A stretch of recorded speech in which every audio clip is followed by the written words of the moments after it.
प्रेमानंद जी महाराज के बारे में आपके क्या विचार? विराट कोहली जी और उनकी धर्मपत्नी अनुष्का जी गले में माला, कंठी, तिलक, माला लेकर बैठे थे। कितना बड़ा संदेश है। आप देखो, एक सच्चा संत हो तो सबका जीवन बदल सकता है। आपके मस्तिष्क पे काला तिलक दिखाई दे रहा है, मैंने पहली बार देखा है। काला क्यों लगाया? कोई लाल क्यों लगाता है, कोई फिर पीला क्यों लगाता है, फिर उसके बाद में कोई नाक तक क्यों ला रहा है, कोई ऐसे क्यों लगा रहा है। ये इसको लगाने का मतलब इतनी पुस्तकें हैं, इसको लगाने का मतलब इतनी पुस्तकें हैं कि एक बार राम जी के दोनों हाथ रावण से युद्ध करते समय लड़ गए। कि जब धनुष युद्ध चल रहा था रावण से, तो राइट हैंड और लेफ्ट हैंड ऐसे रहता है, तो लेफ्ट हैंड ने राइट हैंड से एक बात कही कि खान पान और सम्मान में सदा रहत अगुआन, है ना। खाने पीने सम्मान में तो तू आगे दौड़ता है, हेलो हाय खाना पीना, अब पाछत क्यों भागत है देख दशानन बान। क्या बात है, क्या बात है। ओ बाप रे। पुंडरीक जी महाराज को कहा जाए कि आपको एक चुनना है, राम या कृष्ण, आप क्या चुनेंगे? एक बात ऐसी है कि अगर चुनाव आपको छोटा करता हो तो चुनाव छोड़ देना चाहिए। भगवान श्री कृष्ण ने कुरुक्षेत्र में जो कर्ण के साथ किया वो आपको कितना उचित लगता है? यहाँ बड़ी बात ये नहीं कि युद्ध के मैदान पर क्या हुआ। युद्ध के मैदान पर बहुतों ने बहुत कुछ किया। इन्होंने सबने एक साथ मिलकर के अभिमन्यु को मार दिया। उसने उस समय द्रौपदी के लिए जो अपशब्दों का प्रयोग किया, मुझे नहीं लगता कि एक अबला नारी के अपमान के बाद में उसको जस्टिस देने के लिए हमें उसके साथ कड़ा अनुशासन अगर हम नहीं रखें तो राष्ट्रवाद और धर्म का हनन करता है। कथावाचक कई बार कथाओं में कह देते कि मोह माया से दूर रहिए, भगवान का भजन कीजिए, लेकिन खुद आलीशान गाड़ियों में घूमते हैं। पैसा को माया समझ लिया गया, पर माया का अर्थ ये नहीं है। हिरण्यकश्यपु ने जैसे खम्भे से प्रहार किया, उस समय जब नरसिंह प्रकट हुए, पूरी धरती थर थर कांप रही थी। तो नरसिंह के मुख का दर्शन कर रही थी, उसमें शेर अग्नि ज्वालाएं निकल रही थी, और प्रहलाद नाच रहे थे क्योंकि चरणों का दर्शन कर रहे थे, उसमें नूपुर बंधे हुए थे। हिरण्यकश्यपु का वध किया, पर जब प्रहलाद को गोदी में बिठाया तो जीव से चाटने लगे नरसिंह। वाह। सारे देवताओं ने स्तुति करी। भूखंडम वारणांडम परवर वरिटम डंपडम पोरुडंपम डिम डिम डिम डिम डिबम बम दहमपि दहमई झंप झंपैश्च झंपैः तुल्यास्तुल्यास्त तुल्या धुम धुम धुम कै कुंकुमांकै एतत्ते पूर्णयुक्त महर करहर पातु मां नारसिंहः।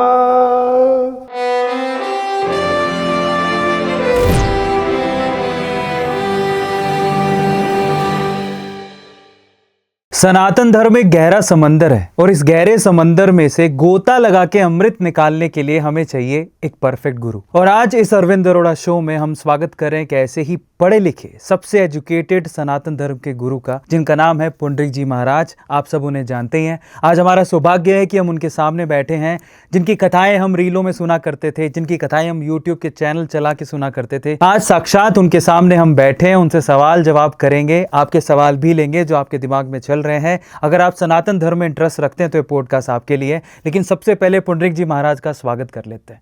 महाराज जी, आपका बहुत बहुत स्वागत हो।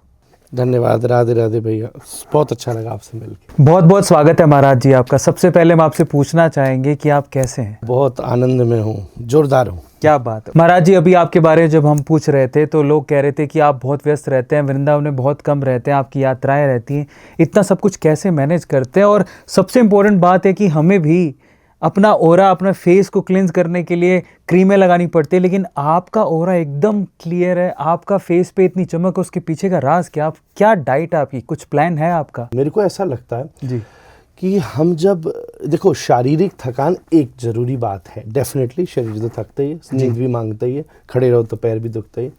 बट आप कभी ध्यान दो ना, कोई भी एक जना जब किसी काम में संलग्न हो जाता है तो वो थोड़ी देर के लिए उस शरीर से ऊपर उठ ही जाता है।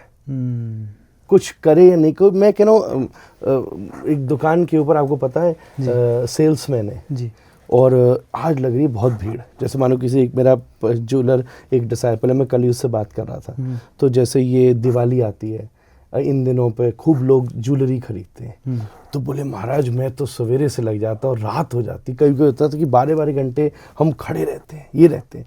मैंने ऐसा कैसे करते? बोले उस समय का चार्म है, प्रभाव है, हमें पता है कि वो टाइम हमारा साल भर रन करता है। तो जब ऐसा मोटिवेशन जीवन में होता है ना, तो आदमी के पास ध्यान ही नहीं, तो थकान भी मेमोरी से होता है। When you recall that I have done a lot, जब आपको ये ध्यान आता है कि मैंने बहुत कर लिया, तब एकदम से लगता है अरे मैं तो थक गया। जैसे आप किसी से बात करते करते चलते चले जाओ। मैं एक बार, मेरे साथ एक मेरा मित्र था, हम गिरिराज की परिक्रमा दे रहे थे जी। और गिरिराज जी परिक्रमा मैं उसके साथ देने गया, उससे 1 महीने पहले भी देने गया। मैं बहुत थका आया था, तो बड़ा थक गया। उस दिन जब मैं उसके साथ दे रहा था, तो हम बड़ी सुंदर भागवत की चर्चा कर रहे थे। बहुत मेरा कुछ टेक्निकल मामला था जी। और चलते चलते मुझे बहुत देर के बाद रियलाइज हुआ कि हम 90% परिक्रमा पूरी कर चुके थे। क्या बात। तो when you are in the flow, then you are out of your body experience. क्या बात। तो मुझे ऐसा लगता है कि हम लोग जब प्रवाह हमें चलते रहते हैं, तो ये भी याद करना पड़ता है कि तुम थक गए, उसकी भी फुर्सत नहीं। कैसे आपके फेस पे इतनी चमक है, कुछ तो बताइए। मुझे ऐसा लगता है कि चेहरा मन का प्रतिबिंब है जी। ओके। कोई डाइट फॉलो नहीं करता जी। मैं एक जगह ही नहीं होता, डाइट कैसे फॉलो होगी। मैं कल रात भर का जगा हुआ क्योंकि मेरी फ्लाइट बैंगलोर की 12 बजे रात की थी, जो 3 बजे आई जी। फिर यहाँ पहुँचते पहुँचते 1.5 घंटे का समय लगता है जी। 5 बजे में आधा घंटा सोया, फिर अपना नियम किया, सुबह से कॉन्फ्रेंस में हूँ, आपको मालूम है जी। और ऐसा बहुत दिन से कई बार हो जाता है। कोई डाइट नहीं, कोई ये सब चीज़ें नहीं है, पर मेरे को ऐसा लगता है कि जब चमक की बात कह रहे हैं, बिल्कुल रियल बात आपसे कह रहा हूँ। चेहरा मन का प्रतिबिंब होता है, वी नो दैट। मन खराब हो तो चेहरे पर चीज़ आ जाती है, और मन आत्मा का प्रतिबिंब होता है जी। तो ऐसा समझिए कि एक लाइट मिरर के ऊपर रिफ्लेक्ट करती है जी। और फिर आपके चेहरे को दिखाती है जी। मिरर ही गंदा होगा तो चेहरा साफ दिखेगा ही नहीं। क्या बात। मन को साफ रखो तो आत्मा की रोशनी मन से रिफ्लेक्ट होकर आपके चेहरे पर भी चमक ले आएगी। क्या निर्मल मन जन सो मोहि पावा, मोहि कपट छल छिद्र न भावा। ऐसे ही मैं आपसे पूछना चाहता हूँ, जब हम छोटे होते हैं तो समझ नहीं आता, पर आप जब कॉन्शियस हुए तो आपने ये पता करने की कोशिश की कि आपका नाम पुंडरीक क्यों रखा गया और उसके पीछे का कारण क्या था, पिताजी का और आपका स्वयं का, क्या उसके पीछे का लॉजिक? ऐसा नहीं है क्योंकि मेरे आसपास का वातावरण ऐसा था जो मुझे जवाब देता था। मैं एक गुरुकुली व्यवस्थाओं में बड़ा हुआ हूँ। मेरे घर में पिताश्री कथा करते थे, दादा करते थे, विद्वानों का खूब आवागमन था। बचपन से मैं देश के शीर्षस्थ महापुरुषों के चरणों में बैठा हूँ, संवाद करता रहा हूँ। तो मैं सच बोलूं तो कनेक्ट करते, क्योंकि मेरी संस्कृत की एजुकेशन भी हुई है। तो एक बड़ा श्लोक फेमस है जो मूवियों में भी बजता है, वो मंगलम भगवान विष्णु मंगलम गरुड़ध्वज, आपको भी ये पता हो। तो उसका ही अंतिम शब्द है मंगलम पुंडरीकाक्ष। इससे आपको ध्यान रहे। तो मैं एकदम कनेक्ट करता था कि ये मंगलम पुंडरीकाक्ष, ये पुंडरी मेरा नाम ले रहे हैं क्या जी। तो फिर तुरंत मुझे उसी समय बताया गया कि कमल को, भगवान का भी नाम पुंडरीक है और सफ़ेद कमल को पुंडरीक कहते हैं। मेरे बाबा ने गोदी में रखकर ये मेरा नाम रखा था। और उन्होंने मुझे ये कहा, जब मैं थोड़ा सा बड़ा हुआ, मैंने पूछा नहीं, पर उन्होंने मुझसे कहा कि पता है मैं तुझे क्यों पुंडरीक रखा, कि कमल कीचड़ में पैदा होता है जी, और कीचड़ से ऊपर उठ जाता है। ऐसी ज़िंदगी में कीचड़ से ऊपर ही उठने की कोशिश करना। पर दोनों प्रकार के लोग आसपास आएंगे। कीचड़ की वजह से मच्छर भी आएंगे, कमल की वजह से भौरे भी आएंगे। मच्छरों की परवाह नहीं करना और भौरों को तृप्त करके सूर्य उदय तो खिल जाना, सूर्य डूबे तो मुरझा जाना। कहने का मतलब है भगवान के सामने हो तो खिल जाना, भगवान की बात में हो तो खिल जाना, भक्ति में ज्ञान में हो तो खिल जाना, नहीं तो सिमट के अपना भजन करते रहे। आप अभी थोड़ी देर पहले कह रहे थे कि आपने बहुत सारे विद्वानों के अंदर अपना समय व्यतीत किया है, तो ऐसे कौन से विद्वान थे, प्रवचनकारी थे, जिनका प्रभाव आप पर सबसे ज़्यादा पड़ा? मेरे पिताजी और मेरे बाबा। मैंने दुनिया में सबको सुना, पर लिटरली नॉट बिकॉज मैं उनका शिष्य हूँ, नॉट बिकॉज मैं ग्रैंडसन या सन हूँ। लिटरली मैं आपको भी सुना दूंगा, मैं उनका महाफैन हूँ। कारण वो जो जिस तरीके से वो बोलते थे जी। मेरे पिताजी की जो वाग्मिता थी, प्रेजेंस ऑफ माइंड था जी, मैंने उसको पूरा जज्म किया, उर्दू का शब्द है, पचा लिया है। और मेरे बाबा की जो विद्वता थी, मुझे सब जगह आज भी इसलिए सम्मान मिलता है। देश का कोई ऐसा विद्वान नहीं होगा जो उनके नाम से परिचित नहीं हो, उनका श्रोता ना रहा हो जी। तो जब मैं उनको सुनता हूँ, अभी भी मैं उन्हें मेरे फ़ोन में खूब कथाएं थी, पर मैं सच बोलूँ, आई एम वेरी सॉरी, कभी ज़रूरत पड़े किसी बात पर कहीं कुछ कहने की, तो मुझे वो ज़रूरत पड़ जाती है कि मानो किसी ने कोई स्टेटमेंट बोला और मुझे उसको कहीं बोलना है तो मैं उनको सुनता हूँ। पर जब विषय वस्तु की मैं बात करूँ, गीता हो, भागवत हो, वेद हो, जो मेरे बड़ों ने परिभाषित कर दिए, उससे श्रेष्ठ मुझे लिटरली कहे। इसलिए ये भी बहुत बड़ा कारण था कि एजुकेशन के बाद भी मैंने परंपरा को आगे ले जाने की कोशिश करी। इट्स नॉट कि मेरे ऊपर बर्डन था, इट्स नॉट कि मेरे ऊपर कोई प्रेशर था, इट्स नॉट कि मुझे ये लगा कि सबसे अच्छी एम्प्लॉयमेंट अपॉर्चुनिटी है। मैं बहुत ज़्यादा उनसे इंस्पायर्ड था, वाह, बहुत ज़्यादा। जैसे वो बोलते बचपन से, जो मेरे दादाजी ऐसे व्यक्ति हैं, लिविंग लेजेंड हैं, जिनके जीते जी उनके ऊपर 3 PhD हुई थी। क्या बात है।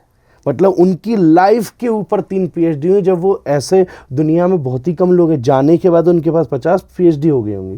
When he was living at that time, उनकी लाइफ के ऊपर जिन्होंने साहित्य में काम किए, जो उनकी भाषा की सौष्ठवता थी। जी।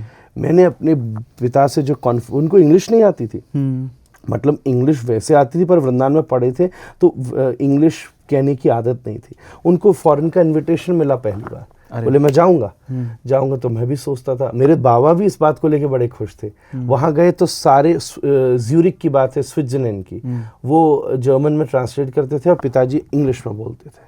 मैं उस दिन अचंभित हो गया कि कैसे महापुरुष हैं जिनको इंग्लिश में बोलने की आदत नहीं आती थी, पर वो ऐसे भागवत का भाषण दे रहे हैं। क्या बात। और फिर एक दिन मेरे पिताजी के सामने, मेरे बाबा के सामने पिताजी को फोन आया, इंग्लिश में बात कर रहे थे, तो मेरे दादाजी शौक हो गए, तो मैंने भी नहीं पढ़ा है, कहाँ से ले आया। क्या बात है।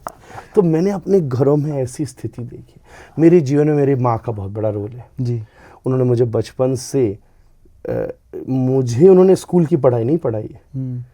जैसे ट्यूशन होता था ना, उसके लिए तो ट्यूशन थे, वो मुझे श्लोक पढ़ाती थी। कभी ये भी समय था, ये वाली प्रसंग याद मुझे सुनती, ट्यूशन भी पढ़ाती थी, वो पढ़ाती थी। तो इस प्रकार मेरे परिवार ने मुझे बहुत, फिर पिताजी ने ऐसे ऐसे विद्वान टीचर्स मेरे साथ कह के समझा बुझा के लगाए बचपन से, जिनके साथ में मैं पढ़ता रहा। बचपन में एक तुलसी शरण शास्त्री जी थे, अब वो रहे नहीं, मैं उनसे पढ़ा। एक हरिप्रसाद शास्त्री थे, एक बड़े हरिप्रसाद शास्त्री थे। अब एक शिव गुरु जी हैं जो इस समय भी उपस्थित हैं। ऐसे एक हमारे व्यास नंदन जी हैं जो धर्म सम्राट करपात्री जी महाराज के संग रहा करते थे। अरे वाह। ऐसे विद्वानों से, एक राजेश्वर मिश्र हैं, वो बनारस के हैं, उनसे भी मैं पढ़ा। फिर मैं पिताजी से बहुत पढ़ा, बाबा से बहुत पढ़ा, फिर सुना, फिर खुद भी कुछ पढ़ा।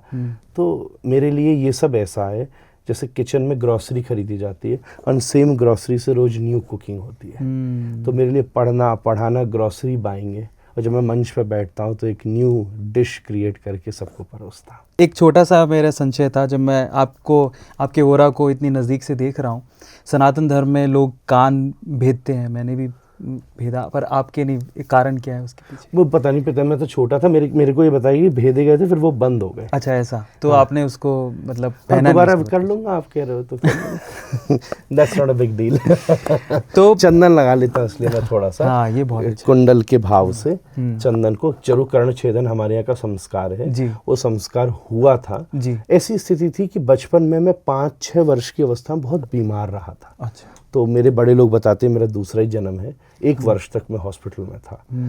तो उस कारण से जब कर्ण छेदन और ये सारी चीज़ें हुई थी तो वो बहुत सारी चीज़ 2-3 साल के लिए बड़ी डिस्टर्ब हो गई थी। फिर मेडिकली मेरे साथ कुछ इश्यूज थे, पर वो मैंने कभी परवाह नहीं करी। क्या तो अब करा लूँगा, किसी दिन मन आ गया तो। एक आपको मैं, जब आपके मस्तिष्क पे, बहुत ललाट बहुत ही सुंदर है आपका, तो आपके मस्तिष्क पे एक काला तिलक दिखाई दे रहा है, मैंने पहली बार देखा है, काले रंग का तिलक, उसके पीछे। वो हमारे राधारमण जी का तिलक है। ये ब्रह्म मध्य गौड़ीय संप्रदाय है जी। तो मध्य संप्रदाय में भी जो उडुपी है यहाँ जी, मैंगलोर के पास, जी। अभी थोड़े दिन पहले प्रधानमंत्री जी भी वहाँ गए थे, आपने देखा होगा। तो वहाँ भी काली श्री लगाई जाती है। जी। वैसे ये चैतन्य महाप्रभु का तिलक है। हम उनकी परंपरा में, गोपाल भट्ट गोस्वामी जी की परंपरा में आते, हमारे मंदिर में 500 वर्ष से अखंड अग्नि जल रही है।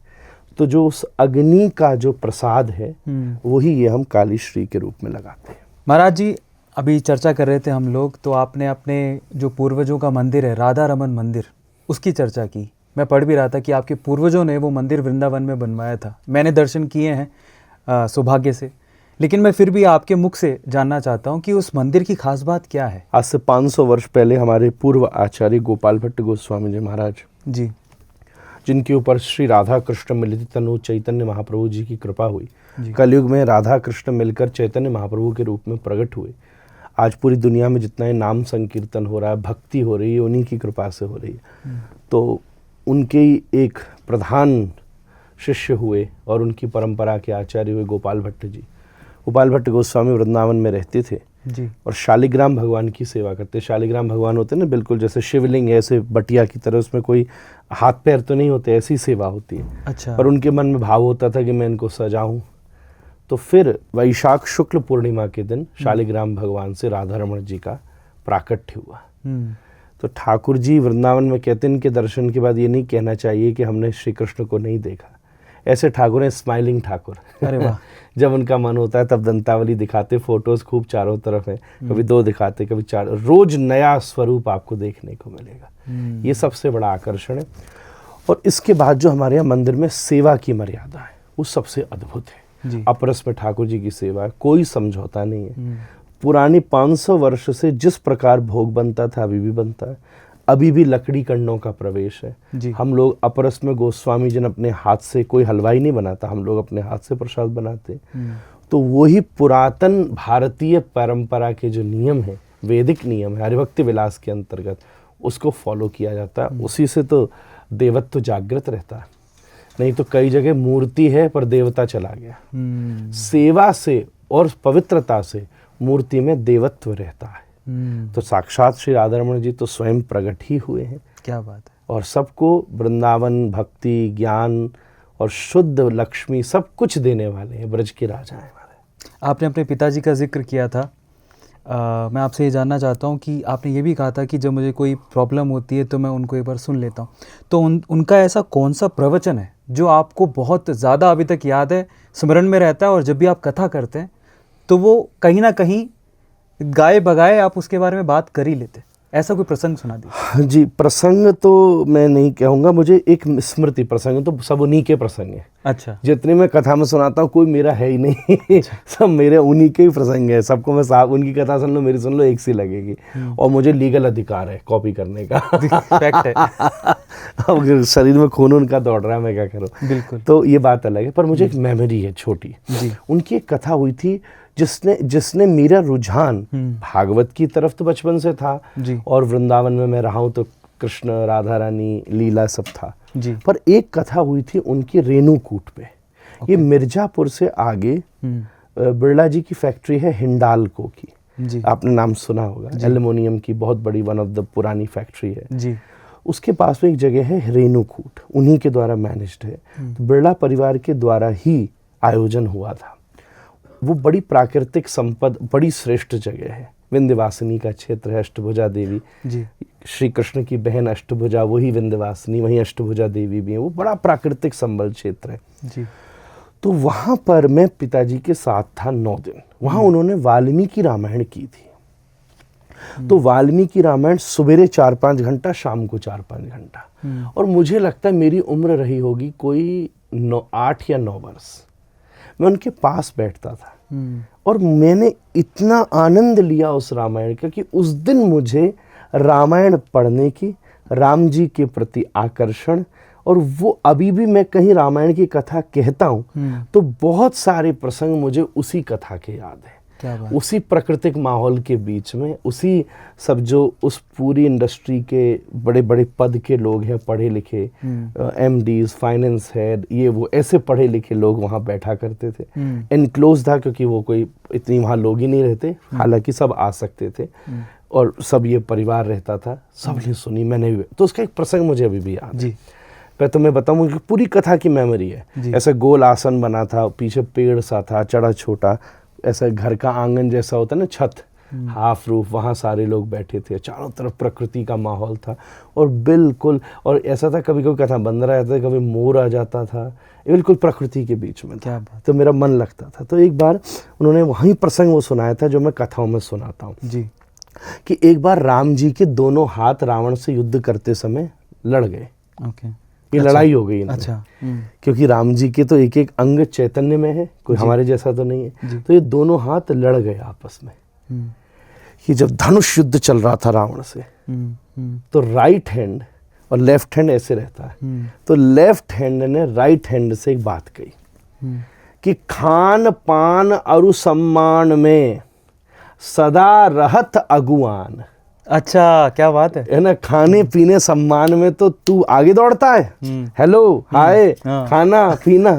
अब पाछत क्यों भागत है देख दशानन बान। क्या बात है, क्या बात है, ओ बाप रे। रावण को देखकर तू पीछे दौड़ रहा है भाई। तो फिर सीधा हाथ उल्टे हाथ को उत्तर देता है, ना भैया ऐसी बात नहीं है। रावण सामने खड़ा है, रणचंडी दौड़ रही है, अंतिम युद्ध है। हाँ, खान पान अरु सम्मान में सदा रहूं अगुआन। अब राम के कान में पूछत हूं, मैं पीछे डर के मारे नहीं छुप गया। हाँ। राम के कान में उनसे मंत्रणा कर रहा हूं, ठीक है, उनसे बातचीत कर रहा हूं यहां से। राम जी आज्ञा दो, क्या करूं। राम के कान में मैं पूछत हूं, एक बाण में एक शीश, कि एक बाण में प्राण। क्या बात है। कि एक बाण में एक चेहरा उखाड़ दूं, कि सिर उखाड़ दूं, कि एक बाण में उसके प्राण ले लूं, आप आज्ञा दो। क्या बात है, क्या ये बात प्रसंग मैंने सुना था जब मैं 8 साल का है। नहीं, ये मैंने पहली बार सुना है जिंदगी में। पर ये बड़ी अचरज की बात है कि भगवान राम के लिए भी ऐसी कहानी, एक हम दंत कथा ही कहेंगे इसे, पर लिख दी गई कि आपस में लिटरेचर, दंत कथा नहीं है, ये साहित्य है। क्या बात है। इसको हम लिटरेचर कहते हैं। तो इतिहास के ऊपर लिटरेचर लिखे जाते हैं। तो रामायण और महाभारत, थोड़ी आजकल लोगों को एकेडमिक्स नहीं पता, पुराण क्या है, उपनिषद क्या है, इतिहास क्या है। थोड़ा सा पढ़े लिखे होते तो जैसे ये ऐसे ही, जैसे हम बोलो हम साइंस के स्टूडेंट हैं, अब तुम ज्योग्राफी के हो, कि बायोलॉजी के हो, कि फिजिक्स के हो, कि क्वांटम फिजिक्स के हो, कितनी तक लेवल चले जाएंगे। तो ऐसे ही भाई हमने शास्त्रों से पढ़ा, शास्त्र के इतने डिविजन्स हैं, वेद प्रमाण है, निगम तो प्रमाण है, आगम है, निगम है। उसके बाद में भी उसमें भी औपनिषदिक भाग है, कि ब्राह्मण सत्र का भाग है, कि उसमें भी आपने पुराणों की बात की। तो उसमें रामायण महाभारत इतिहास है। तो इतिहास के ऊपर लिटरेचर लिखे जाते हैं। तो हर जगह के राम की अपनी अनुभूति। सही बात है। अभी डॉक्टर कुमार विश्वास ने बनाया था ना अपने अपने राम। करेक्ट है। तो शबरी के अपने राम है, सबके अपने राम है। आप एशियन कंट्रीज में चले जाइए तो वहाँ राम की अपनी परिभाषा है, दक्षिण में अपनी अलग परिभाषा है, अवधि मैथिली की तरफ अलग परिभाषा है। हमारे वृंदावन के राम भी गजब है। हमारे वृंदावन के राम, हम ब्रजवासी तो राम जी के साथ भी थोड़ा ऐसे ही रहते हैं जैसे कृष्ण के साथ रहते हैं। वाह वाह वाह। तो राम जी की भी लीला, हर जगह के अपने राम की अनुभूति है। तो इसको हम दंत कथा नहीं कहेंगे, इसको हम साहित्य का, ये बिहार की बिहारी रामायण है। क्या बात है। तो जैसे कृत्तिवास रामायण, हजारों रामायण लिखी गई है। दक्षिण की रामायण अलग है, वाल्मीकि, आनंद रामायण, चंपू रामायण, कितनी रामायण। रामचरितमानस उत्तर भारत में खूब फेमस हो गई। ऐसे दक्षिण भारत में वाल्मीकि रामायण संस्कृत की वजह से खूब फेमस हो गई। पुरातन सबसे वाल्मीकि रामायण है। तो इस तरीके से ये प्रसंग चला। जटिल सवाल पूछूंगा आपसे कुछ। पहला सवाल, क्योंकि आपने कहा कि आपने वाल्मीकि रामायण भी सुनी अपने पिताजी से, आप रामायण की कथा भी करते हैं, श्रीमद् भागवत भी करते हैं, आपने पुराण भी पढ़े हैं, उपनिषद भी पढ़े हैं, उनकी कथाएं भी आप सुनाते हैं, प्रसंग भी सुनाते हैं। और अभी थोड़ी देर पहले जब आप आए थे तो आपने कहा कि हम हम विवाद भी कर लेते हैं इन सब चीज़ों पे। तो मेरा आपसे पहला सवाल है कि अगर आपको चुनना हो कि अब पुंडरीक जी महाराज पूरी ज़िंदगी के लिए किसी एक बुक को, एक पुस्तक को चुने, तो वो कौन सी पुस्तक होगी जिसको आप हमेशा के लिए अपने पास रखना चाहेंगे और हमेशा के लिए बार बार पढ़ना चाहेंगे? मैं श्रीमद् भागवत से बाहर कभी नहीं गया। अच्छा। मैं रामायण भी श्रीमद् भागवत के आश्रय में बोलता हूँ, गीता भी बोलता हूँ। अच्छा। तो मेरी पूरी परंपरा श्रीमद् भागवत की है। और आप कह रहे हो कि श्रीमद् भागवत तो बहुत बड़ी चीज़ है, पूरे एक जीवन में पूरी की ही नहीं जा सकती।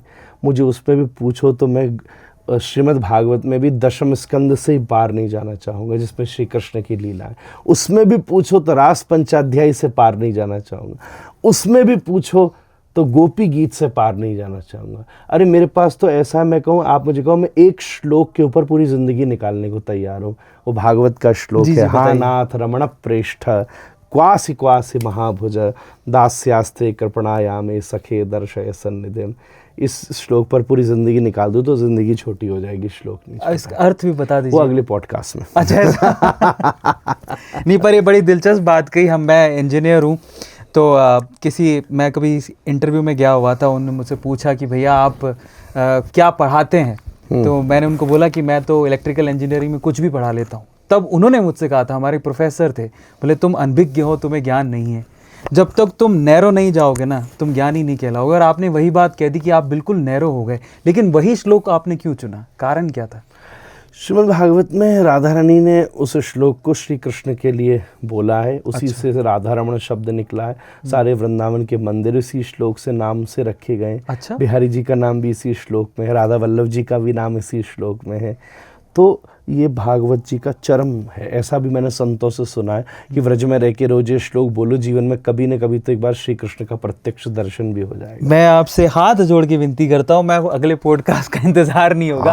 एक बार ये श्लोक 2 लाइनें दोबारा सुना दीजिए, हम ध्यान से सुन के आपके व्यूअर्स को मैं कहूंगा कि मुझे फॉलो करते रहो। किसी कथा में, किसी पॉडकास्ट में जवाब दूंगा, कहाँ दूंगा, जब राधा रानी चाहेंगी तब दूंगा। पर ये वो 2 लाइनें एक बार दोबारा सुना। हाँ नाथ रमण प्रेष्ठ क्वासी क्वासी महाभुज दास्यास्ते कृपणायामे सखे दर्शय सन्निधिम। श्रीमद् भागवत के 10वें स्कंद के और 30वें अध्याय का श्लोक है। श्लोक संख्या मुझे याद नहीं, I will send it to you, we can put it in the descriptions. क्या बात है, ये चीज़ भी मैंने पहली बार सुनी है। अगले जटिल सवाल की तरफ चलते हैं। अगला जटिल सवाल ये कि अगर पुंडरीक जी महाराज को कहा जाए कि आपको एक चुनना है, राम या कृष्ण, आप क्या चुनेंगे? एक बात ऐसी है जी कि अगर चुनाव आपको छोटा करता हो तो चुनाव छोड़ देना चाहिए। लेकिन अगर चुनाव आप, मेरे कृष्ण को जब मैं पकड़ता हूँ तो राम साथ में आ जाते हैं। अच्छा। और जब मैं राम को पकड़ता हूँ तो कृष्ण साथ आ जाते हैं, क्योंकि हरे कृष्ण कृष्ण कृष्ण हरे हरे, हरे राम राम राम हरे। क्या बात है, क्या बात है। अगले जटिल सवाल की तरफ चलते हैं। प्रेमानंद जी महाराज, पहले तो मैं उनके बारे में आपसे पूछना चाहूँगा कि प्रेमानंद जी महाराज के बारे में आपके क्या विचार है? और बहुत सुंदर, अभी मैं मिलने भी गया था जी, और उन्होंने मुझे बड़ा स्नेह दिया जी। और वो बड़ी सुंदर बात बोली कि जब मुझे कोई नहीं जानता था तब आपके बड़ों ने मेरा बहुत सम्मान किया था। और बड़ी बात ये है कि आज युवाओं में, और कल परसों मैंने सुना विराट कोहली जी और उनकी धर्मपत्नी अनुष्का जी, वो भी गले में माला, कंठी, तिलक, माला लेकर बैठे थे। कितना बड़ा संदेश है। आप देखो, एक सच्चा संत हो तो सबका जीवन बदल सकता है। बिल्कुल सत्य। तो वो महापुरुष हैं, बैठे हैं और प्रवचनों में ऑथेंटिक बात कह रहे हैं, निस्वार्थ बातें कह रहे हैं और सबका सम्मान कर रहे हैं, शुद्ध धर्म को, भक्ति को प्रस्तुत कर रहे हैं और जीवन बदल रहा है। सब संत श्रेष्ठ हैं, कोई छोटा बड़ा नहीं है, प्लीज़ ये नहीं समझना। कई लोग यहाँ ये भी तुलना कर ले आते, ये समय सबसे श्रेष्ठ है। मुश्किल ये, लोग इतने टेढ़े हैं कि सब कुछ अच्छा चले तो इनसे बड़े, एक जरा इधर उधर बात हो जाए तो इनसे बेकार कोई नहीं है। तो इसलिए इससे मेरा कोई मतलब नहीं, प्रसिद्धि से कोई मतलब नहीं है जी। सिद्धि और परिवर्तन से मतलब है कि जो वो बात कह रहे हैं वो बिल्कुल ऑथेंटिक है और उससे लोगों के जीवन में पॉजिटिव चेंज आ रहा है, भगवान की तरफ बढ़ रहा है। तो ये सबसे श्रेष्ठ बात है। वो सच में प्रेम की मूर्ति है और सबको आनंद देने वाले हैं। क्या यही हमारे प्रेमानंद महाराज है। एक बात बड़ी अच्छी लगी कि हमें प्रसिद्धि से मतलब नहीं है, जो सिद्धि उन्होंने की है, जो लोगों की जिंदगी में चेंज लेके आ रहे हैं, वो आपके लिए मायने रखता है। बड़ी अच्छी बात बोली। इसलिए प्रसिद्धि, मैं तो बहुत समय, इतने समय से प्रसिद्धि थी सेवा में आने से, फिर एक समय ऐसा अवकाश बचा, वो अंदर की बात है, कम्युनिकेशन हुआ थोड़ा सा, तो मैं आराम से उनसे मिलने गया और मैंने कोई ऐसा भी नहीं रखी बात कि कुछ ये डले, कुछ न बने, कुछ बने। मैं उनसे बड़ी सहजता से मिला। प्रसिद्धि तो बड़ी हवाई चीज़ है, वो 2 बात इधर हो जाती है, 4 बात उधर हो जाती है, उससे कोई मतलब नहीं है। पर बहुत सावधानी के साथ वर्तमान परिप्रेक्ष्य में जो उनके शिष्यों ने आज जिन साधनों से लोगों तक मैसेज जाना चाहिए, उन साधनों का बहुत इंटेलिजेंट यूज़ करते हुए, क्या बात, जो बड़े बड़े आईटीज़ नहीं कर पा रहे, जो बड़े बड़े एक्सपर्ट सोशल मीडिया के नहीं कर पा रहे, ये बहुत मेरे लिए, क्योंकि मैं पढ़ा लिखा आदमी हूँ, उसको जानता हूँ, उस मैकेनिज्म को एट इट्स बेस्ट यूज़ करते हुए और शास्त्र की बात की बिल्कुल सच्ची आज की आवश्यकता के अनुसार उसको रेलेवेंस बनाते हुए वो कह रहे हैं ये धर्म की बनी। तो रामम जी तो सब जी थे, सब जगह ही थे, फिर तुलसी ने ज़बरदस्ती उसको दोहे संस्कृत हिंदी भाषा में लिखा, इसलिए वो रेलेवेंस बना सके। हम लोग कथा भी तो इसलिए कर रहे हैं। व्यासपीठ इसलिए लगती है कि जो 5000 साल पहले व्यास देव ने बात की है, उसको वर्तमान टाइम के रेलेवेंस में हम बता सकें। तो उन्होंने उसको बहुत अच्छे से किया और हम उन्हें प्रणाम करते हैं और निश्चित उनसे बार बार मिले, ऐसी कामना करते हैं। क्या बात है। तो एक जटिल सवाल जो था मेरा, बिल्कुल आपने प्रेमानंद जी महाराज के बारे में बोला, लेकिन ये नहीं था। मैं ये जानना चाहता हूँ कि प्रेमानंद जी महाराज कहते कि राधा नाम जपो, आपके सारे दुख दूर हो जाएंगे, नहीं भी है तो भी राधा नाम जपो, आपको मोक्ष की प्राप्ति भी हो सकती है। मेरा जटिल सवाल आपसे ये है कि कृष्ण बड़े या राधा, आप क्या मानते नहीं, आप ये कैसे कह रहे हो, आत्मा बड़ी कि शरीर? हैं?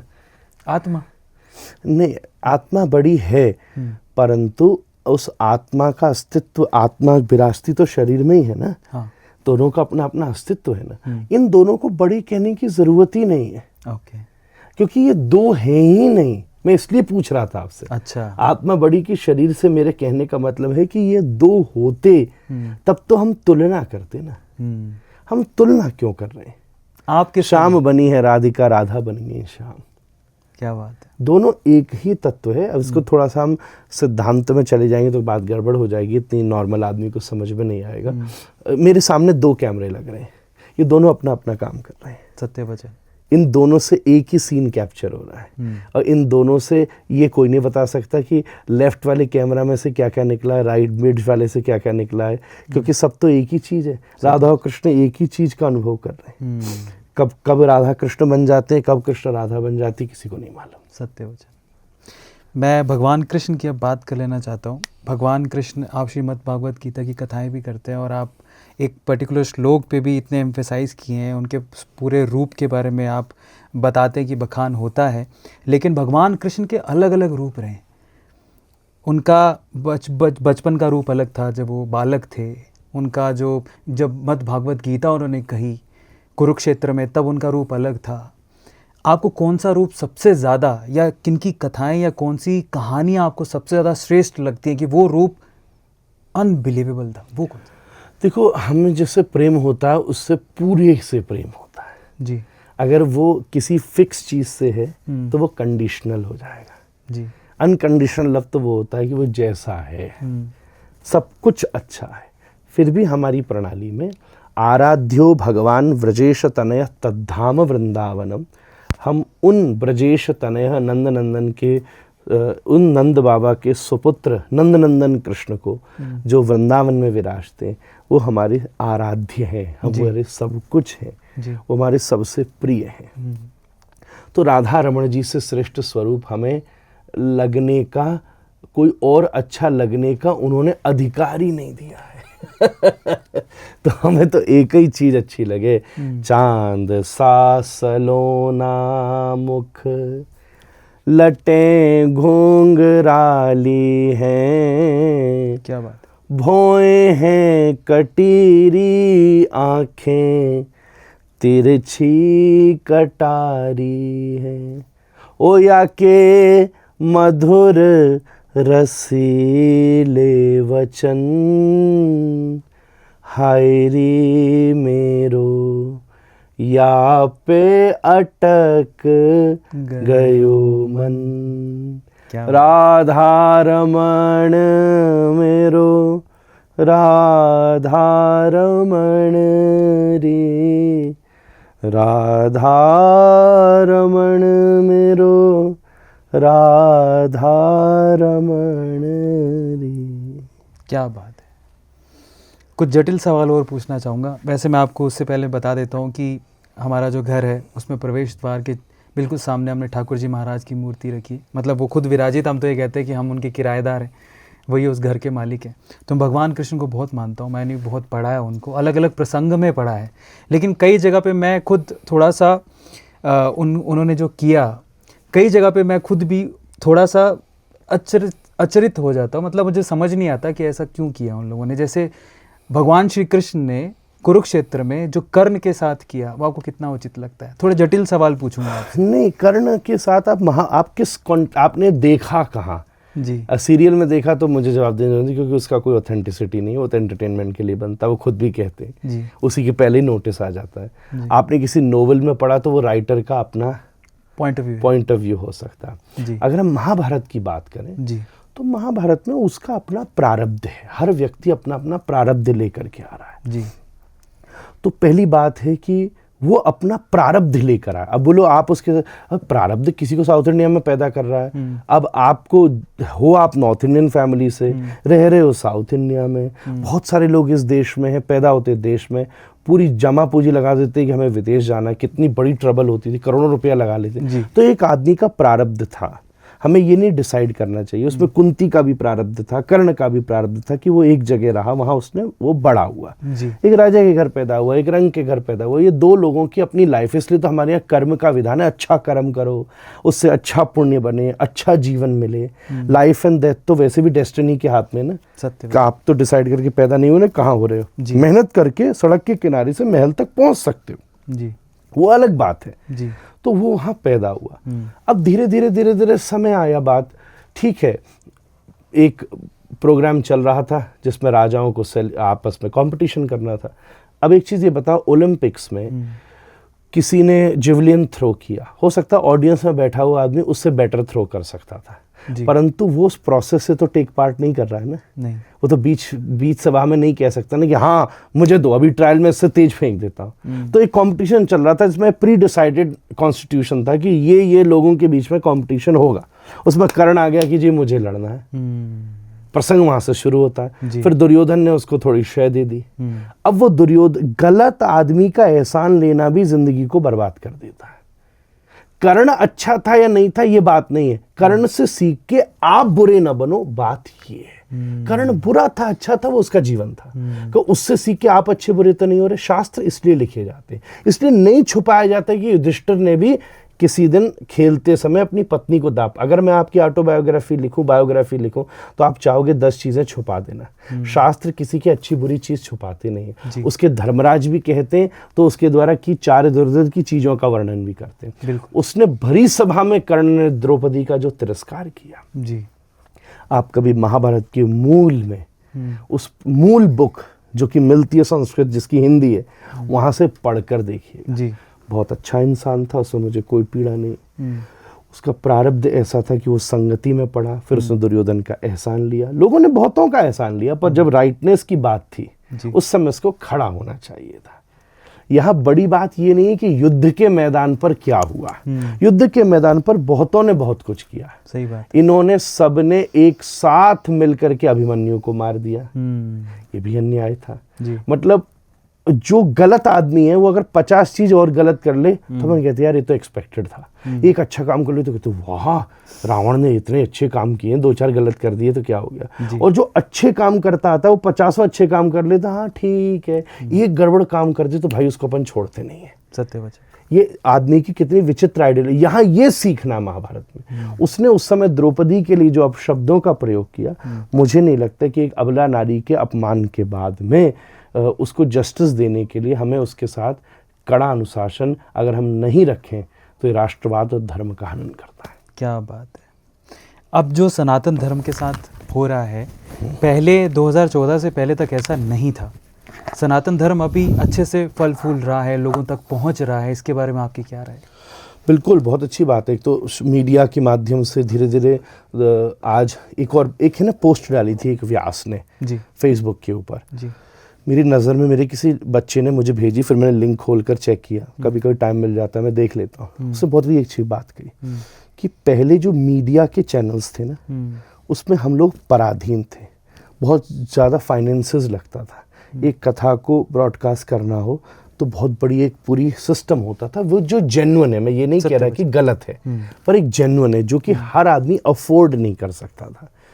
जैसे उस व्यास ने ये लिखा कि मैंने 3 वर्ष सेविंग करके अपनी एक कथा किसी टीवी पर किसी चैनल पर ब्रॉडकास्ट की, उसको मैंने बहुत अच्छा माना। हालांकि मुझे उससे कितना इम्पैक्ट पड़ा नहीं पड़ा वो दैट्स अ डिफरेंट थिंग, पर आज के समय मैं हर अपने कमरे में बैठ के जहाँ 5 ही लोग भी बैठे हों, एक फ़ोन लगा करके भी अगर भागवत गीता रामायण महाभारत वेदों की बात कह देता हूँ तो पॉसिबिलिटी है कि 5000 10,000 आदमियों तक पहुँच जाती है। तो जो मैकेनिज्म ऑफ कम्युनिकेशन है वो दुनिया में हर चीज़ के साथ समाधान हुआ है। क्या बात। पहले आपको दुकान जाना पड़ता था, डोर स्टेप पर आपका दूध भी आदमी दे जाता है, छोटी छोटी चीज़ें 9 से 10 मिनट में डिलीवरी हो रही है। तो जितनी टेक्निकलिटी आगे बढ़ रही है चीज़ों को लेके, तो धर्म को भी प्रचार करने का उतना आसान साधन मिल गया। दूसरी बात, जो पेंडेमिक फैला ना, मैं तो उससे बड़ा इम्पैक्ट और समझता हूँ। 2-3 चीजें मिक्स हुई। पहली बात, इस देश का जो नियंत्रण हुआ उसने धर्म को बहुत एंडोर्स किया, और वो अच्छा किया, कोई खराब नहीं किया, उसी से बात बनी। नहीं तो क्या हो रहा था, हम लोग सोच सकते थे कि बैठ के धर्म की चर्चा करें। उसके साथ राम मंदिर की एस्टेब्लिशमेंट और ये सब धर्म को एम्पावरमेंट मिला, जो कि नहीं मिल रहा था। उसके साथ साथ पेंडेमिक जब आया तो पूरी दुनिया हिल गई। ट्रिलियंस ऑफ डॉलर्स जिस साइंस, जिस टेक्नोलॉजी के ऊपर लगाए गए थे, एक छोटी सी चीज जो आंख से नहीं दिखती, उसने पूरी दुनिया को स्तब्ध कर दिया। सत्य वचन। और उस समय मेडिटेशन, स्पिरिचुअलिटी, आयुर्वेद, योग, इन सब चीज़ों ने बहुत ज़्यादा लोगों को कनेक्टेड रखा और हील किया। उसने बहुत बड़ा इम्पैक्ट लेकर के आई वो जिंदगी के समय। उससे युवा बहुत कॉन्शियस हुआ। एक और बात है कि आज भारत के समय बड़े शहरों में हमारी आवश्यकता के अनुसार हम अर्थ की कमाई कर पा रहे हैं, और स्ट्रगल के साथ भी पर सरवाइव कर पा रहे। तो जब हमारी लिवलीहुड सरवाइव करने लग जाती है, फिर धर्म का एक बड़ा अच्छा महत्व समझ में आता है। बेचारा जो दिन भर साइकिल चलाने के बाद भी कर रहा है, उसको इतना संतोष का प्रवचन नहीं अच्छा लगेगा, क्योंकि वो खुद संतोष में ही रह पा रहा है, 60 कमा रहा है और 10 बचा पा रहा है। परंतु जब ये गैप बढ़ता है, तब आदमी का स्पिरिचुअल कॉन्शियसनेस धीरे धीरे बढ़ती है। आप पूरी वेस्टर्न दुनिया में ये देख रहे हैं, धीरे धीरे ना सूर्य की गति के साथ एनर्जी फ्लो भी शिफ्ट होता जाता है। सत्य वचन। पुराने सालों में एशिया लीड करता था, फिर वो एनर्जी शिफ्ट यूरोप की तरफ हुआ, फिर वर्ल्ड वॉर्स क्रिएट हुए, जर्मनी, कितनी टेक्नोलॉजी आगे बढ़ी, बहुत ज़्यादा यूरोप में कॉन्शियसनेस आई, फिर वो अमेरिकन साइड की तरफ शिफ्ट हुई। और आप पिछले कुछ समय से, और धीरे धीरे इट्स गोना टेक टाइम, फिर अब पूरी दुनिया देख रही है जो क्लब एशिया में हो रहा है, और जो भारत निकल करके आ रहा है इस समय। सबसे बड़ी ताकत इसकी स्पिरिचुअलिटी है, टेक्निकलिटी है, इंटेलिजेंस है, रिलेशनशिप्स है, कल्चर है। इस सबको साथ में लेके आप आगे बढ़िए, विश्वगुरु बन जाएंगे। पर्दे के पीछे इसका कारण किसको मानते हैं आप? पर्दे के पीछे कारण भगवान को ही मानना चाहिए। वाह। क्योंकि पर्दे के पीछे तो वो ही है। हो सकता है पर्दे के पीछे आप जिसको जान रहे हैं ना, उसके पीछे एक और पर्दा हो। सही बात। फिर उसको हटाएंगे तो एक और पर्दा हो, फिर एक और पर्दा हो, फिर एक और पर्दा हो। जब लास्ट पर्दा हटेगा तो बंसी वाला खड़ा होगा। क्या बात है, क्या बात है। मतलब आप समझ गए मैं क्या जवाब एक्सपेक्ट कर रहा था, लेकिन क्या तरीके से पॉलिटिकली करेक्ट आंसर दिया है इन्होंने, मानना पड़ेगा आपको। आपने जो प्रसंग सुनाया वो बहुत ही मेरे दिमाग में बैठ गया। मैं चाहता हूँ कि अभी रुक के एक और छोटा सा ऐसे प्रसंग आप सुना दो, मेरा दिन बन जाए। जैसा आपने वो प्रसंग सुनाया था, उस टाइम पे 2 हाथ लड़ गए आपस में, ऐसे एक प्रसंग और अच्छा सा सुना दीजिए जो आपको दिमाग में आ रहा हो, कभी आपने कथा में सुना हो या सुनाया हो। प्रसंगों में बचपन से मेरा एक बहुत बड़ा समर्पण है प्रहलाद के प्रति। अरे वाह। प्रहलाद जी एक अद्भुत भक्त है, भागवत में जिसका और पुराणों में जिनका वर्णन है। एक छोटा सा बच्चा जिसने देखिए पूरी इंडियन आइडियोलॉजी को चेंज कर दिया, और विपरीत स्थान पर असुर कुल में माँ के गर्भ में रहा। नारद जी की थोड़ी सी संगति मिल गई और घर में ऐसा बच्चा पैदा हो गया जो भगवान विष्णु का, अरे मैं क्या बताऊँ, क्या नहीं था वो। बस प्रहलाद ऐसा विद्वान स्नातज्ञ। हम तो प्रहलाद केवल नृसिंह चरित्र तक जानते हैं, उसको दत्तात्रेय के साथ भी उन्होंने प्रवचन किया। बहुत बड़ा जीवन है प्रहलाद जी। अच्छा। फिर प्रहलाद जी एकमात्र ऐसे भक्त हैं जिन्होंने नृसिंह का भी दर्शन किया और वामन का भी दर्शन किया है। क्योंकि जब बलि के दरबार में वामन भगवान आए थे, उस समय प्रहलाद जी ने भी उनका दर्शन किया। अरे तो ऐसे भगवान के अनेक अवतार जिन्होंने दर्शन किए, ऐसे प्रहलाद जी। छोटा सा बच्चा।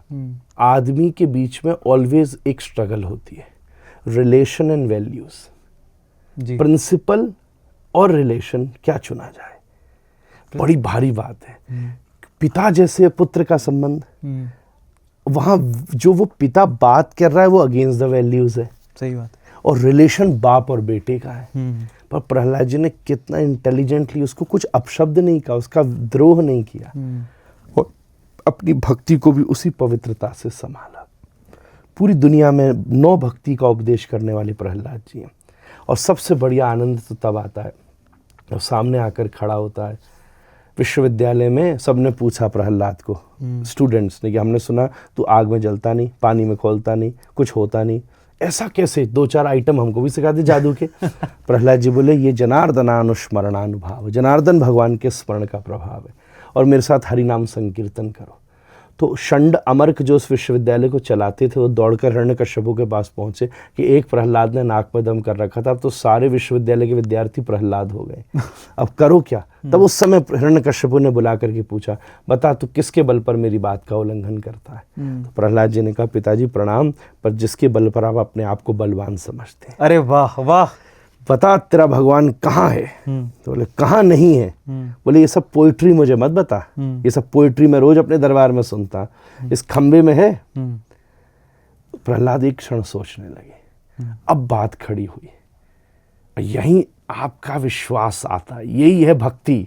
उसने कहा जरूर है पिताजी, नहीं होता तो कैसे धारण करता? बोले मुझे तो नहीं दिख रहा। बोले इसमें आपकी आंख को प्रॉब्लम है, मैं तो देख रहा हूं। हिरण्यकश्यपु ने जैसे खंबे से प्रहार किया तो सूरदास लिखते हैं, अगड़ गड़ गड़ गड़ गड़ान है, खंब फाटन को कड़कड़ान है, और निकसो नर नागर को रूप अति भयानक है। उस समय जब नरसिंह प्रकट हुए, पूरी धरती थर थर कांप रही थी। वह नरसिंह के मुख का दर्शन कर रही थी, उसमें शेर अग्नि ज्वालाएं निकल रही थी, पर प्रहलाद नाच रहे थे क्योंकि चरणों का दर्शन कर रहे थे, उसमें नूपुर बंधे हुए थे। वाह वाह। हिरण्यकश्यपु का वध किया, पिताजी तक का वध किया, पर जब प्रहलाद को गोदी में बिठाया तो जीव से चाटने लगे नरसिंह। वाह। सारे देवताओं ने स्तुति करी। भूखंडम वारणांडम परवर वरिटम डंपडम पोरुडंपम डिम डिम डिम डिम डिबम बम दहमपि दहमई झंप झंपैश्च झंपैः तुल्यास्तुल्यास्त तुल्या धुम धुम धुम कै कुंकुमांकै एतत्ते पूर्णयुक्त महर करहर पातु मां नारसिम्हा। गोदी में बिठाया, हजारों भक्तों को भगवान ने चरणों तक बैठाया है, प्रहलाद को गोदी में बैठाया। और फिर वो उनकी अभी नरसिम्हा मूवी कितनी फेमस हुई जी, हम लोगों को भी उसमें बहुत, हमने उसको उत्साह से देखा, तो पूरी दुनिया ने उसको पसंद किया। मैंने सुना अब तो कहीं ऑस्कर्स तक भी जाने की शायद, I don't know how authentic it is, but I got, Ashwin ji से बात हुई थी मेरी, तो बोले हाँ महाराज को चल रही है बात। तो कितनी उसने पॉजिटिविटी लाई इस समय। तो नरसिम्हा देव और कोई भी वैष्णव अगर असली उसके मन में असली भक्ति है, इधर उधर नहीं कि दिखाने वाली कि भाई भीड़ में बैठा तो रुमाल में विक्स लगा के रो गया आहा कृष्ण राम, वो वाली नहीं, ऊपर से मेकअप वाली नहीं, अगर हृदय में असली भक्ति है तो नरसिम्हा देव आपका कभी कुछ बाल बांका नहीं होने देंगे। वो भक्त के रक्षक है, ऐसी दहाड़ मारते सब इधर उधर भाग जाते हैं। जब आपने आंसू की बात की विक्स वाली, मैं बहुत ही रेयर ऐसा लगता था कि ठीक है ये कहानियाँ सुनते हैं, विश्वास है वो ठीक है, लेकिन कई बार आत्मा को भी एहसास हो जाता है कि भगवान है। ऐसा मेरे साथ एक छोटा सा एक प्रसंग हुआ था, और फिर मैं आपसे जानना चाहूँगा। मैं बड़ी कठिनाई से अपनी जीवन की कठिनाई से गुजर रहा था, तो मैं जयपुर के हमारे जो गोविंद देव जी का मंदिर है वहाँ गया मेरी पत्नी के साथ में, और गोविंद देव जी का वो पट लगा हुआ था, और 6 बजे के दर्शन थे। हम बहुत भीड़ हो गई थी 6 बजे, मतलब हम सब लोग लाइन से खड़े हुए थे, लेकिन जैसे ही पट खुला मैं रोने लगा। मैं क्यों रोने लगा मुझे आज तक उस चीज़ का एहसास नहीं है, और वो पता नहीं क्या हुआ था। उसके बाद से मेरी ज़िंदगी में परिवर्तन आया। पर मैं आपसे जानना चाहूँ, वो मेरे लिए ऐसा पल था जब मैंने भगवान को महसूस किया कि हाँ कोई है, परम शक्तिशाली कोई है जो ऊपर से आशीर्वाद दे रहा है, रह रहा है।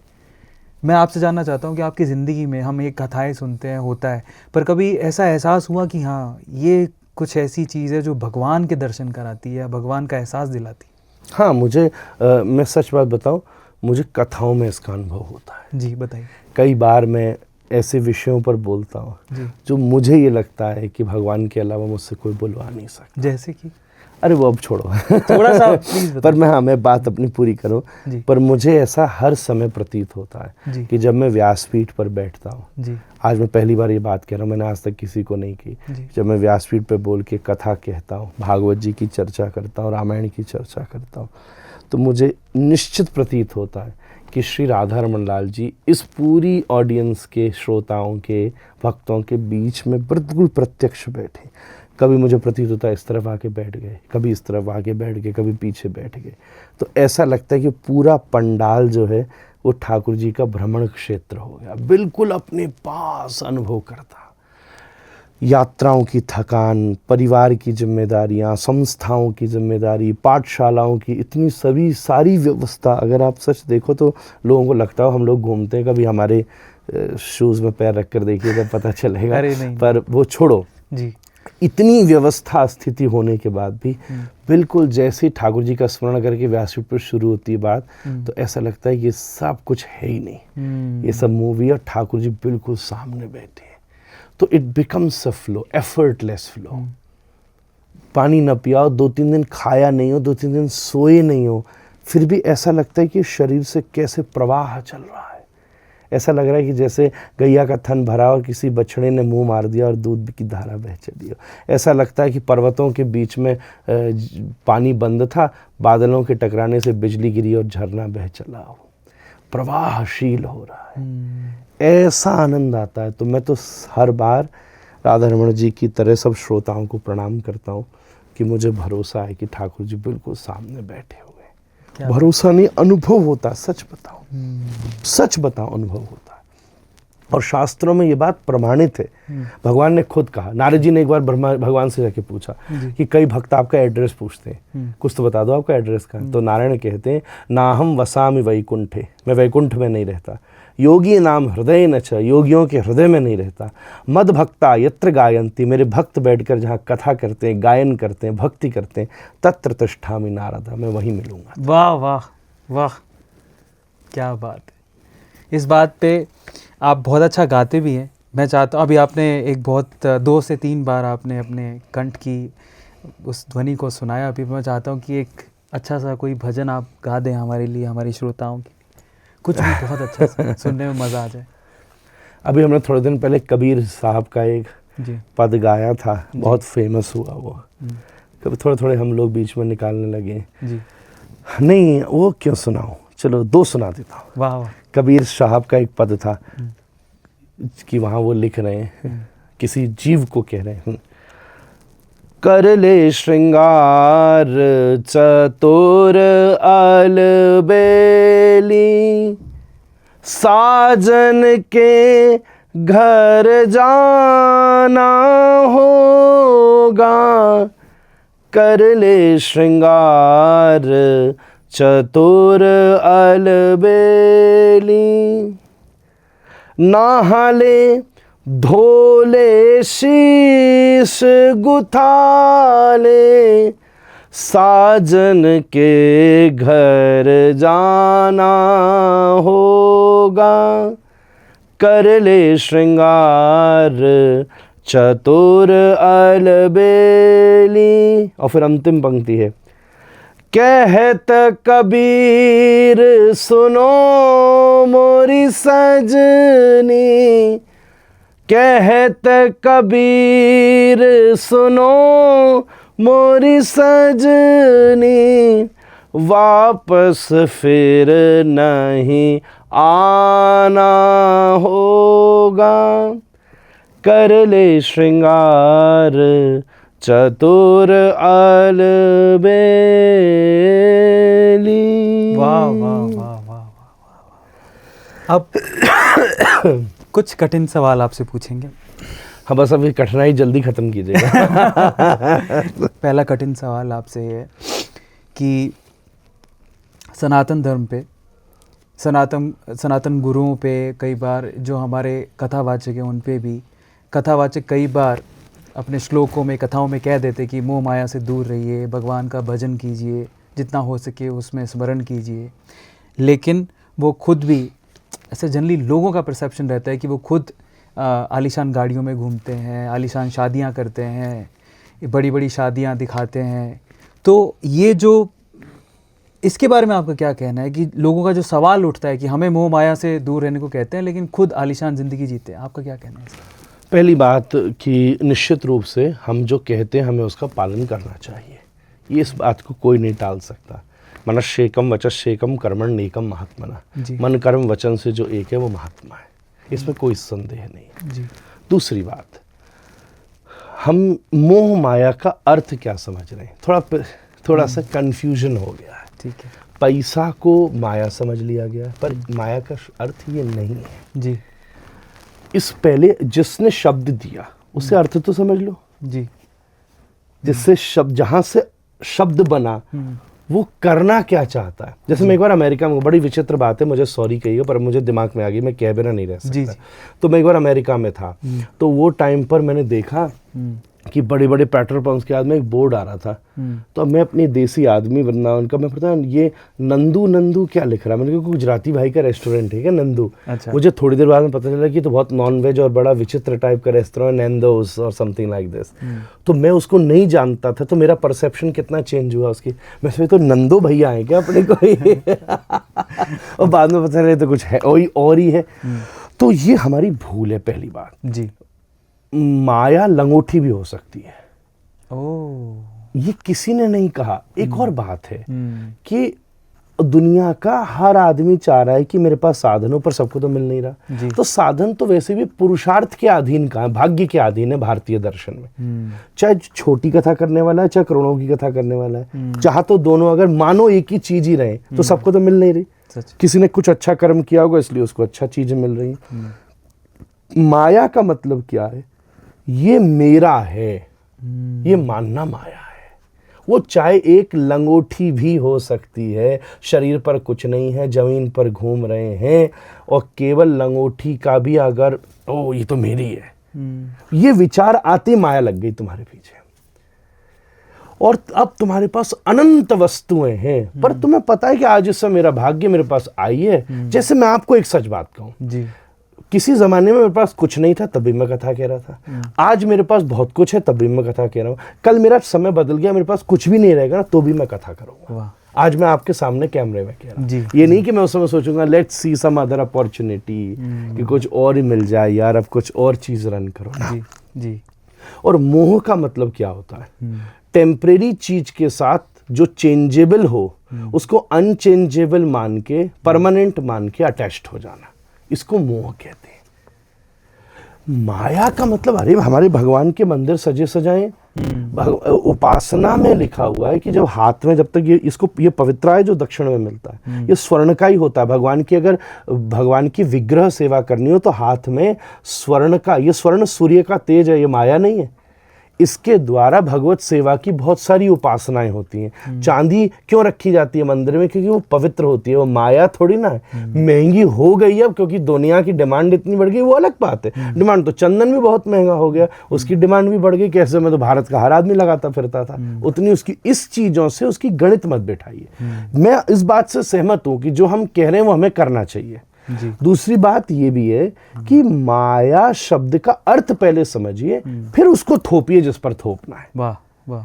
मोह शब्द का अर्थ समझिए, फिर उस पर जिसको तो मेरे पे भी थोपना हो तो थोप सकते हैं, मैं आपको स्वतंत्रता देता हूं, पर जबरदस्ती की भेड़ चाल मत बनाइए। एक और बात है, साधु पैदल चले, नंगे पांव चले, भिक्षा मांगे तो दुनिया कहती है ये सब निकम्मे घूम रहे हैं, इन पर कोई काम धंधा नहीं है, फालतू में दरअसल उधर घूमते रहते हैं। साधु परिश्रम करे जिससे उसके पास साधन आ जाए, तो ये सब लुटेरे हैं, ये सब पैसा की। भाई कहीं तो छोड़ दे सही बात। कहीं तो छोड़ दे, ये तो दोनों ही झंझटों में फंसा पड़ा, कहीं तो छोड़ दे भाई। बड़ी बात क्या है, वो काम क्या कर रहे हैं। गाड़ी हो सकती है किसी साधन से आई हो, उसकी हो, किसी ने दे दी हो, उसने खरीद ली हो, दैट्स नॉट मैटर। मैटर ये करता है कि वो उन साधनों के द्वारा कर क्या रहा है, वो समाज में कितना पवित्र परिवर्तन लेकर के आ रहा है, ये सबसे बड़ी बात है। पर बहुत सारे लोग जो कर नहीं सकते, ईर्ष्या में हैं, क्योंकि आज कथा ऐसी है जो समाज के अंतिम व्यक्ति का स्पर्श करती है। आप एक चीज बताओ, यज्ञ करोगे कितने लोगों को हवन पे बैठा लोगे? मंदिर में कितने लोगों को गर्भगृह में ले जाओगे? सीमा है।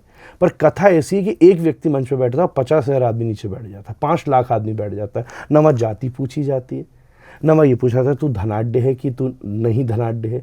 एक सा कई बार नहीं परिचित होता है तो धनाढ्य आदमी भी पीछे बैठे मिलते हैं कथाओं में, जरूरी नहीं है। यजमान का परिवार आगे बैठता है, उसने आयोजन किया, वो बुलाएगा। और ये जो आप संसाधन मीडिया पर देख रहे हैं, 99% वो संसाधन उस व्यक्ति के नहीं है जिसने मुझे कथा में बुलाया, उसका मन हुआ कि मैं गाड़ी भेज दूं। अब अगर उसके पास रोल्स रॉयस है तो इसमें मैं क्या करूं? कल अगर वो मारुति भेज रहे हैं तो मैंने तो कोई लिस्ट नहीं दी ना कि मेरा एक यजमान बता दे कि मेरी तरफ से लिस्ट आई हो कि मुझे आप यही चार्टर भेजिए और यही गाड़ी भेजिए। हमने तो ऐसा कभी नहीं कहा। सामने वाले के पास भी अगर चार्टर भेजने की सामर्थ्य हो, कह रहा मैं तो ऐसे ही चाहता हूँ, तो हम उसमें क्या करें? फिर तो ये तो फेनेसिज्म हो जाएगा कि नहीं हम तो ऐसे ही आएंगे। सामने वाला आदमी जहाँ पंडाल लगा रहा है, करोड़ों रुपया हम पे नहीं खर्चा हो रहा, आयोजन पे खर्चा हो रहा है, जहाँ जन साधारण आदमी 5 लाख आदमी भंडारा पा रहा है, उसको बैठने का टेंट लग रहा है, तो कॉस्ट कितनी आ रही है? आप पूरी कॉस्ट में सबसे सस्ता वही आदमी होगा जो व्यासपीठ पे बैठ के बोल रहा है। एक आयोजन का बजट निकाल के कभी कैलकुलेट करके देखिएगा, सबसे सस्ता व्यक्ति वही है जो वहां बैठा है, जो बोल रहा है, जिसकी वजह से सारा झंझट बना है। वो सबसे सस्ता आदमी है बड़े बड़े पंडालों में। तो इसीलिए थोड़ी समझदारी से तर्क करना चाहिए। जो गलत कर रहे हैं उनकी गलत करने की टिप्पणी भी करनी चाहिए, पर टिप्पणी करने वाले के पास भी थोड़ा ज्ञान तो होना चाहिए, नहीं कि वो किस बात की कुछ अता पता नहीं है, लग गए तो लगे रहो, इसका किसी से कोई फर्क पड़ने वाला नहीं है। सत्य वचन। इनसे किसी को फर्क पड़ने वाला नहीं। आखिरी कठिन सवाल आपसे पूछते हैं और उसके बाद फिर हम अंत करेंगे इस पॉडकास्ट का। मन तो नहीं कर रहा, लेकिन सरल सवाल से खत्म कीजिए, कठिन पूछ डाले। आखिरी सवाल। आप बहुत अच्छा बोलते हैं और मैंने आपको काफ़ी बार सुना है सोशल मीडिया पे, और बिल्कुल मेरे सामने मैं जब आपको सुन रहा हूँ तो मुझे और इस चीज़ पे विश्वास हो गया है। वाक्पटुता तो है आप में, नो डाउट, और वो आपको पूर्वजों से मिली है। प्रेमानंद जी महाराज के बारे में बात कर चुके हैं, वो भी बहुत अच्छा बोलते हैं, उनके बारे में बात कर चुके हैं। लेकिन मेरा आखिरी कठिन सवाल ये है कि पुंडरीक जी महाराज और कौन से वक्ता में, जो सोशल मीडिया पे हो भी सकते हैं, नहीं भी हो सकते, कौन से कथावाचक पे या कौन से सनातन धर्म के रिप्रेजेंटेटिव को सुनना चाहते हैं, लोगों को बताना चाहते हैं कि आपके अलावा, प्रेमानंद जी महाराज के अलावा, ये एक शख्स है, ये एक व्यक्तित्व है जिनको सुनना चाहिए? मेरे पिताजी को सुनना चाहिए, मेरे बाबा को सुनना चाहिए, जो शास्त्रों की बात करे सबको सुनना चाहिए। तो उनके, मुझे ये लगता है जी, तुमको क्या चाहिए पहले ये डिसाइड करना चाहिए, सही बात है, उसके अनुसार सुनना चाहिए। टीचर हर क्लास का होता है, नर्सरी क्लास का टीचर भी चाहिए, जो चुटकुलेबाजी कर रहा है, जो सिंपल बात कर रहा है, उसके लिए भी ऑडियंस। सभी नहीं हो सकते पीएचडी के। बिल्कुल। First you need to decide what is your level. धर्म पर नर्सरी से लेके पीएचडी तक का आदमी बैठा है, पीएचडी वाला भी उसका श्रोता होगा, ऐसा भी आदमी बैठा है। तो मेरा ये मानना है कि सारे वक्ता श्रेष्ठ हैं, क्योंकि उन सबको सुनने वाला कोई ना कोई वर्ग है। हम ये नहीं कह सकते कि ये वक्ता खराब है, कि वो वर्ग कहाँ जाएगा, उसकी समझ तो इतनी सी है जी, उतनी सी ही है जी। श्री प्रेमानंद जी महाराज जो सोशल मीडिया पे बोल के उत्तर दे रहे हैं ना, आपको नहीं पता, ये हमको पता है। वो उससे ज़्यादा शास्त्र विज्ञ है, वो उससे ज़्यादा कठिन बात करते हैं, पर उसकी ऑडियंस ही नहीं है।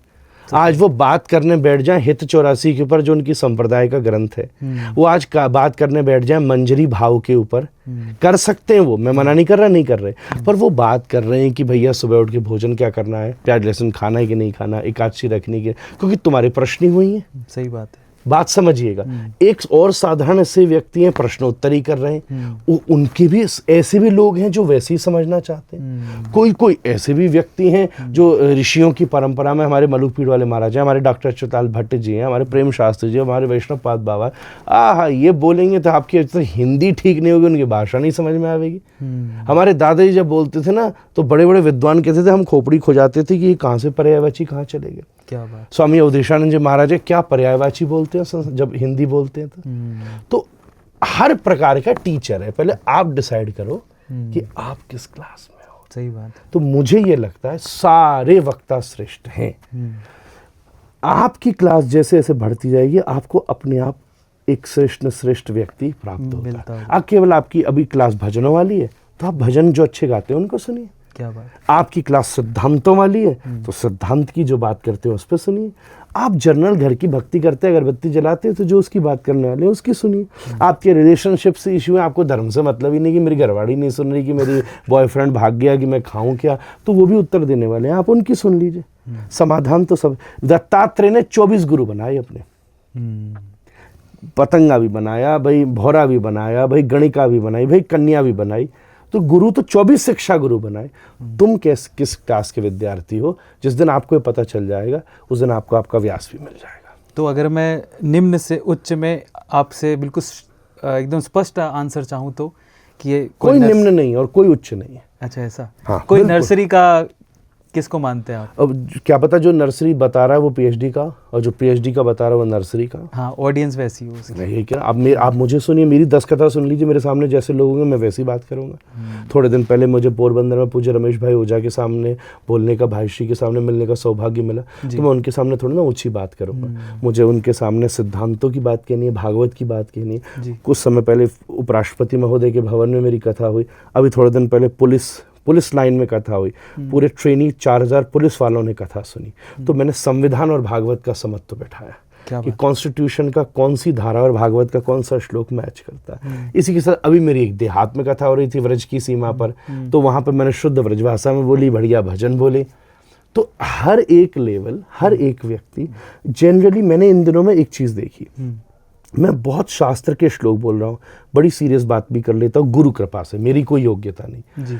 परंतु हम जब नाम संकीर्तन करते हैं, मैं, मेरी पत्नी, हम लोग कीर्तन कर रहे हैं, उसमें नृत्य कर रहे हैं, तो वो लोग ज़्यादा देख रहे हैं, तो वो ये सोच रहे हैं कि हम केवल यही करते हैं। तो उन्होंने तो हमारी कुछ देखा ही नहीं, एक ही किरण देखी, इस कमल की एक ही पंखुड़ी देखी, जरा और पंखुड़ियाँ खोल के देखो। वही जानना चाहता तो मैं ये चाह रहा हूँ, इसलिए निम्न कोई नहीं है, उच्च कोई नहीं है। मेरे सामने आप जो बिठाओगे, आज हम जहाँ बैठे हैं, आज सुबह मैं एक कॉन्फ्रेंस करके आ रहा हूँ जो 90% संस्कृत में थी, जहाँ केवल 15 आदमी थे, दक्षिण भारत के टॉप नॉच स्कॉलर्स थे। अब वो बातें कहाँ हम डालेंगे, किसी को किसको पल्ले पड़े, किसी को मतलब ही पता ही नहीं क्या। मैं 4 शब्द बोलूँगा, उसका अर्थ निकालना नॉर्मल आदमी के लिए कठिन पड़ जाएगा कि अद्वैत क्या है, और फिर शुद्धाद्वैत क्या है, फिर विशिष्टाद्वैत क्या है, फिर द्वैताद्वैत क्या है, फिर द्वैत क्या है, और चिंत भेदाभेद क्या है। जब तक ये नहीं पता चलेगा, आप ये नहीं बता सकते कि मैंने काला क्यों लगाया, कोई लाल क्यों लगाता है, कोई फिर पीला क्यों लगाता है, फिर उसके बाद में कोई नाक तक क्यों ला रहा है, कोई ऐसे क्यों लगा रहा है। ये इसको लगाने का मतलब इतनी पुस्तकें हैं जी, इसको लगाने का मतलब इतनी पुस्तकें हैं।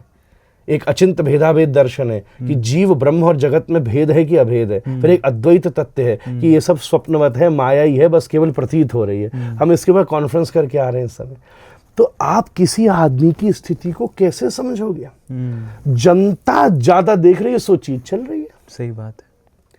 आपका स्तर बढ़ेगा तो अपने आप व्यास या तो वो भाग जाए। मैं तो कितनी बार पता है क्या कहता हूँ, किसी से कथा कराने जाना हो, आप खुद भागवत के 5 श्लोक रट के जाइए, उसको पहले दिन सुनाइए, उससे कहिए कि आप श्लोक सुनाएं।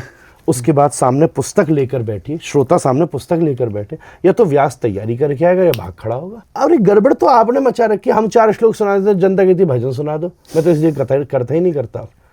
तो आपकी श्रेणी में प्रॉब्लम है, व्यास की श्रेणी में कोई प्रॉब्लम नहीं है। आप, हम लोगों को भी तो हमारी टीम सलाह देती है। मैं आपको सच बात बोलूं, मेरे तो वॉलंटियर्स हैं सारे बच्चे, कहते हैं महाराज जी आप जो स्कॉलरली बात कह रहे हो कोई समझ में नहीं आ रही किसी के। और वहीं आप छोटी बात कर दो कि भाई शादी इस टाइम पे कर लो, कि ये इस टाइम पे ओहो पहुंच गए भाई, मान लीजिए 50 मिलियन पहुंच गए जी, 40 मिलियन पहुंच गए। मैं इसलिए 40 मिलियन पहुंचाने के लिए मैं नहीं बोला कोई बात, मैंने 3 घंटे की कथा करी। उस 3 घंटे की कथा में मेरा मानना ये है, मेरी अपनी बात कह रहा हूँ, मैं दूसरे की बात नहीं करता, बुफे लगाना चाहिए। मेरे पिताजी मुझे बोले बेटा तेरी कथा में एक बुफे लगना चाहिए, जिसमें 80 की एज वाले को भी मिले, 75 के को भी मिले, 50 के को मिले, 25 को भी मिले, भजन वाले को थोड़ा भजन मिल जाए, व्यवहारिक बात वाले व्यवहारिक मिल, जो सिद्धांत सुनना है वो, जो श्लोक सुनना है वो श्लोक सुन ले। सबको अपनी अपनी हिसाब का प्लेट में, कोई भूखा नहीं जाए। अब उसमें 3 घंटे की कथा में से हमारी वॉलंटियर टीम ने 1 मिनट निकालना, इसमें भी आप अभी 2 घंटे में से 1 मिनट निकालेंगे, अब वो 1 मिनट 25 निकलेंगे। अब आप देखना ऑडियंस का मानसिक स्तर डिसाइड हो जाएगा कि आपकी जो रील चलेगी ना, इसका मतलब आपकी ऑडियंस का स्तर वो है, आपका स्तर वो नहीं है। बिल्कुल सत्य। अब मेरी बात किसी को समझ में आया तो बहुत बड़ी, नहीं आया तो जैसी आ रहा। 3 ऐसे सुझाव आज की यंग पीढ़ी को, यंग जनरेशन को जो देख रहे हैं, ताकि वो अपने जीवन में कुछ अच्छा कर पाए। 3 चीज पर इन्वेस्ट कीजिए जी, हेल्थ पर, रिलेशनशिप्स पर और स्पिरिचुअलिटी पर। सिंपल बात। और सब चीज टेम्परेरी है, ये 3 चीज सदा आपके साथ रहने वाली है। संपत्ति में भी, विपत्ति में भी, यश में भी, अपयश में भी।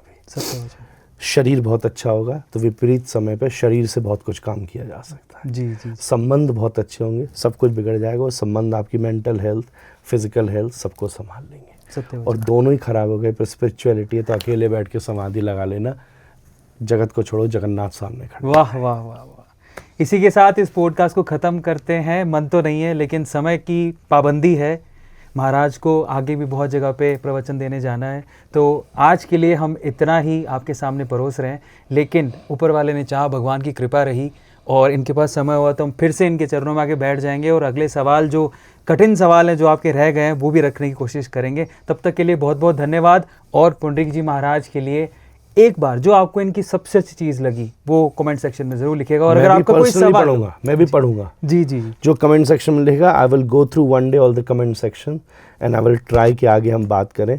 और अभी मैं बेंगलोर आया था, अब आपको मेरे पास आना पड़ेगा। 100% मैं आऊँगा। क्या बात है, बहुत बहुत धन्यवाद। और फाइनली पुंडरीक जी महाराज का कौन सा जवाब आपको सबसे अच्छा लगा वो भी लिखिएगा। और अगर आपको कोई सवाल है अगले पॉडकास्ट के लिए वो भी लिख दीजिएगा, ताकि हम उस सवाल को लें और इनसे पूछ लें।